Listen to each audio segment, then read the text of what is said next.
kasihan orang-orang miskin yang mereka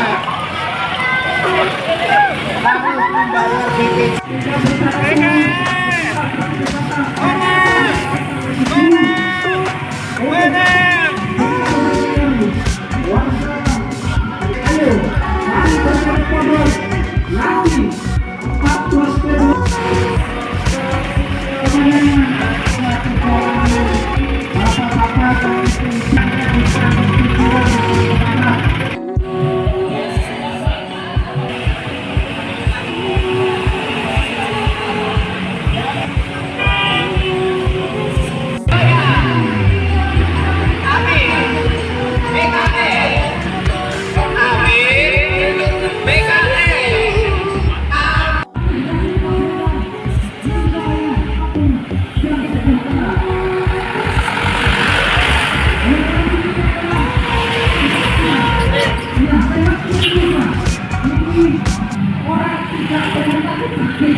Harga gabah dan harga pangan yang lain ini harus dirubah. Perubahan memang harus dari pusatnya di Babin 13 Jawa Tengah. Kami sangatlah kewajiban bagi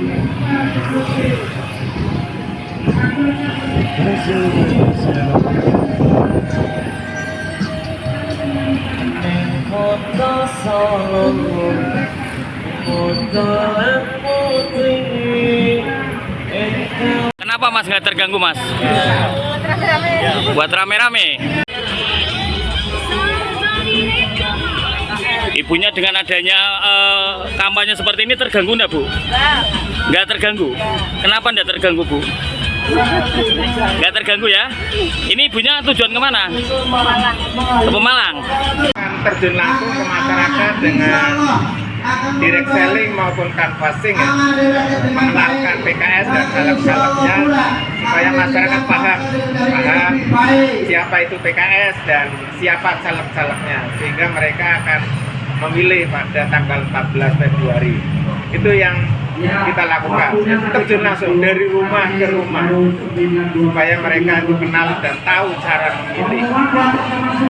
Laksanakan kampanye dalam bentuk flash mob, yaitu mengenalkan PKS dengan damai di pinggir jalan, memberikan selebaran brosur maupun kalender kepada para pengguna jalan yang lewat,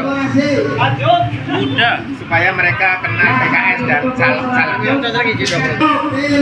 Kita memang visi misi tetap ya mengacu pada yang hasil Munas, namun ada program-program unggulan ya, yang ini kami pandang sangat perlu untuk masyarakat, seperti program pangan murah. Ini kan sangat terasa sekali masyarakat sekarang merasakan betapa mahalnya pangan saat ini, sehingga menguras uang belanja ibu-ibu, mereka merasakan betul. Sesuai dengan arahan DPP, kita akan mengadakan gudang pangan, sehingga ketersediaan pangan itu selalu ada, sehingga ini akan menstabilkan harga pangan masyarakat. Jadi harga tidak pas panen murah, tapi pas setelah itu naiknya tinggi. Ini kan kadang-kadang menjadikan masyarakat atau para petani ini merasa dirugikan. Dalam pangan sendiri ya, seperti pupuk ini mengalami kesulitan yang luar biasa ini. Ya, kita akan melaksanakan kampanye dan dengan target 10 kursi ya, 10 kursi di Kabupaten Pemalang. Kemudian 2 anggota Dewan Provinsi dan 1 anggota Dewan pusat. Ini yang memang menjadi target kami PKS ke Malang maupun Jawa Tengah secara umum.